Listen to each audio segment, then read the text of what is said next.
चलो भाई शुरू करते हैं। तो बैटल ऑफ ऑस्ट्रलाइट्स में क्या होता, थ्री एम्परर्स थे, थ्री थ्री थ्री राज्य थे, बड़े बड़े राज्य थे। कौन से? रशिया था, ऑस्ट्रिया था और फ्रांस था। तो तीनों आपस में लड़ लिए। तीन एम्परर्स थे, थ्री राजा राजा थे यहाँ पे। एक था रशिया का। देखो रशिया ये ग्रीन कंट्री, ये ग्रीन नेशन है, रशियन एम्पायर है। ध्यान है, रशिया का जो कैपिटल है वो है मॉस्को। ठीक है, रशिया का कैपिटल क्या है? मॉस्को। मॉस्को यहाँ पड़ेगा, इसमें अभी आया नहीं है, उस तरफ को मॉस्को है। तो रशिया काफी बड़ा, काफी लंबा है और बहुत ही ठंडा, कोल्ड क्षेत्र है। ठीक है, क्योंकि रशिया की राजधानी जो है, कैपिटल मॉस्को है, वो यूरोप में पड़ता है। अगर आप ज्योग्राफी पढ़ोगे तो वहां पता कि रशिया से एक माउंटेन रेंज निकलती है जिसको बोलते हैं यूरल माउंटेन। यूरल माउंटेन जो होता है वो रशिया को दो हिस्सों में बांटता है। तो जो इस तरफ वाला हिस्सा है वो रशिया का यूरल माउंटेन के इस तरफ आता है, जो कि एशिया का पार्ट माना जाता है। और फिर रशिया का लेफ्ट हैंड साइड वाला पार्ट यूरल माउंटेन के लेफ्ट हैंड साइड आता है, ये यूरोप का पार्ट माना जाता है। क्योंकि मॉस्को जो है वो लेफ्ट हैंड साइड में है, यूरल माउंटेन के लेफ्ट हैंड साइड में है। और मॉस्को जो कैपिटल है रशिया का, डेट्स वाई रशिया जो होता है वो यूरोपियन कंट्री कहलाता है, एशियन कंट्री नहीं कहलाता है। क्योंकि जो मॉस्को है वो यूरल माउंटेन के लेफ्ट हैंड साइड पर है, इसलिए वो यूरोप में आता है। तो मॉस्को यहीं पड़ेगा आगे की साइड। तो ये यूरोप का हिस्सा कहलाएगा रशिया। ठीक है, काफी बड़ा कंट्री है रशिया। ठीक है, अब आगे बढ़ते हैं। ये आ जाते हैं आपके जार होते हैं, जार अलेक्जेंडर होते हैं रशिया के। फ्रांसिस सेकंड होते हैं ऑस्ट्रिया के। ऑस्ट्रिया में ध्यान रखना, रोमन एम्पायर चल रहा है, रोमन एम्पायर, यूरोप का सबसे पुराना एम्पायर, रोमन एम्पायर चल रहा है। और फाइनली इस वॉर में नेपोलियन नेपोलियन जीत जाता है। और नेपोलियन जीतने के बाद ये पूरे रोमन एम्पायर को खत्म कर देता है, इसलिए रोमन एम्पायर एंडेड, बिल्कुल कुछ बचता ही नहीं है। ठीक है, और उस पूरे इलाके को तोड़, इतनी बड़ी बड़ी कंट्रीज को छोटे छोटे पार्ट में तोड़ तोड़ देता है और अपना छत्र राज स्थापित करता है। ठीक है, रोमन इस सबसे पहले नेपोलियन के जीतने से दो बड़े काम होते हैं। एक, end of empire, end of Roman empire. और ध्यान रखना, इस ऑस्ट्रिया वाली कंट्री से एक नदी बहती है, एक नदी बहती है, इसका नाम है राइन। राइन एक, राइन वहां की नदी का नाम है, ध्यान रखना। ऑस्ट्रिया से राइन रिवर बहती है। दूसरा काम क्या किया इसने, इसने ऑस्ट्रिया को छोटे छोटे पार्ट में तोड़ के उसका एक समूह बना दिया, राजा को हटा दिया, उसके छोटे छोटे जो स्टेट्स थे वहां से कॉन्फेडरेशन बना दिया, जिसे हम बोलते हैं कॉन्फेडरेशन ऑफ राइन।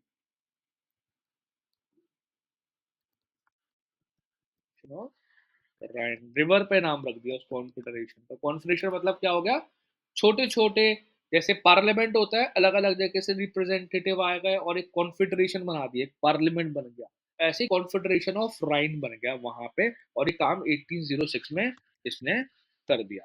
ठीक है, तो ये दो आउटकम रहे, वो बैटल ऑफ ऑस्टरलिट्स के दो आउटकम रहे कि रोमन एम्पायर खत्म हो गया, फ्रांसिस सेकंड का राज खत्म हो गया, और कॉन्फेडरेशन ऑफ राइन बन चुका था। ठीक है, बहुत बड़ी वॉर थी, बहुत इंपॉर्टेंट बड़ी वॉर थी।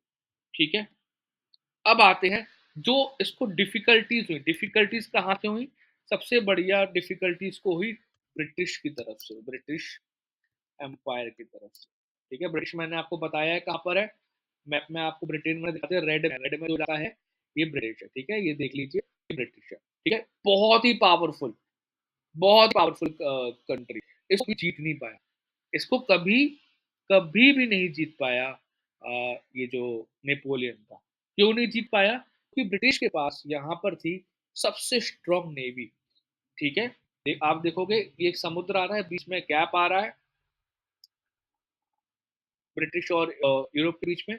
यहाँ पर थी जगह तुम्हारी ट्रफालगर नाम की, ट्रफालगर। ठीक है, ध्यान रखना, ब्रिटिश एम्पायर, ट्रफालगर, ट्रफालगर नाम की जगह है। तो यहीं पे होता है battle of Trafalgar, battle of Trafalgar. ठीक है, और बैटल ऑफ ट्रफालगर में क्या होता है, ब्रिटिश की जो नेवी होती है, ध्यान रखना, ब्रिटिश की नेवी का नाम याद रखना। आज जो हम इंडिया में वर्ड यूज करते हैं रॉयल वर्ड, ये ब्रिटिश से ही निकला हुआ है। तो इसको बोलते थे British royal navy, British royal navy.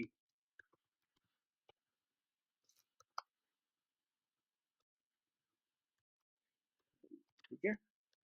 जो इंडिया की नेवी हुआ करती थी, इंडिया की नेवी क्या कहलाती थी? Indian royal navy. Indian royal, समझ गए ना वर्ड कहाँ से निकला हुआ है? ठीक है, तो इंडियन रॉयल नेवी हमारे की नेवी आज कहलाती है।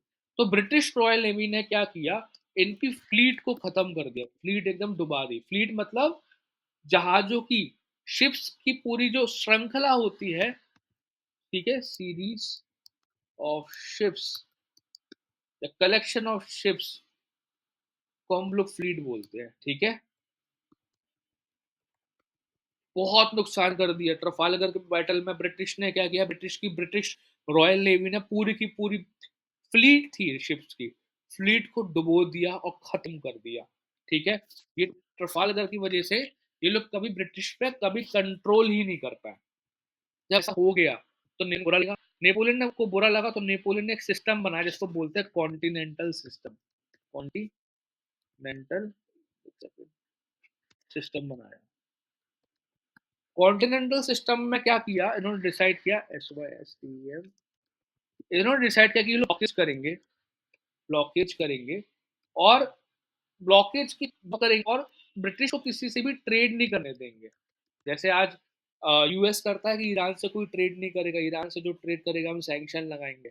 ऐसे नेपोलियन ने एक ब्लॉकेज क्रिएट किया कि भाई कोई भी ब्रिटेन से कोई भी धंधा पानी नहीं करेगा, और इस पूरे सिस्टम को बोला गया कॉन्टिनेंटल सिस्टम, ठीक है, कॉन्टिनेंटल सिस्टम बोला गया। तो ब्रिटिश से कोई भी ट्रेड नहीं करेगा, कोई भी कुछ नहीं करेगा। तो इसकी वजह से भी, इसकी वजह से भी वहां के आसपास के क्षेत्रों में गर्मा गर्मी शुरू हो। इस ब्लॉकेज, कॉन्टिनेंटल सिस्टम्स के ब्लॉकेज की वजह से अब आता है तुम्हारा peninsular war. Peninsular war, peninsular क्या होता है, ध्यान रखना, मैं बता चुका हूँ ज्योग्राफी में पिछली बार। एनी एरिया जो तीन जगह से पानी हो, तीन जगह पर पानी हो जिसके, उसे बोलते हैं पेनिनसुलर, ठीक है। ध्यान रखना, तीन जगह पानी हो उसे क्या बोलेंगे, पेनिनसुलर बोलेंगे, ठीक है।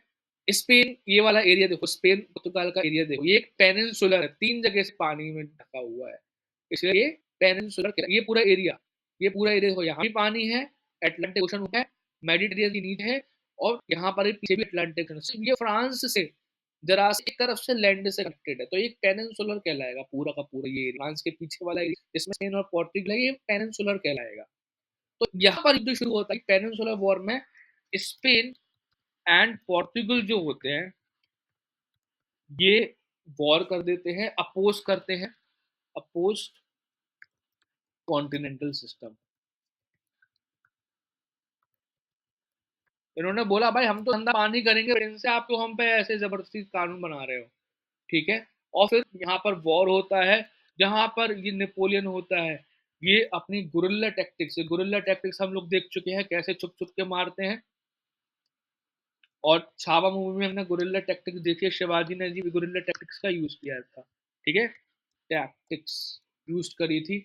और एक नाम याद रख लेना, आर्थर नाम का कोई बंदा था, क्वेश्चन बन सकता है, आर्थर नाम का कोई बंदा था जो कि ब्रिटेन का था, ब्रिटेन का था, जिसने पोर्तुगीज और स्पेन की हेल्प करी थी, ठीक है, पोर्तुगीज स्पेन की हेल्प करी थी, और लेकिन नेपोलियन यहाँ पर जीत जाता है, ठीक है, जीत जाता है, ठीक है।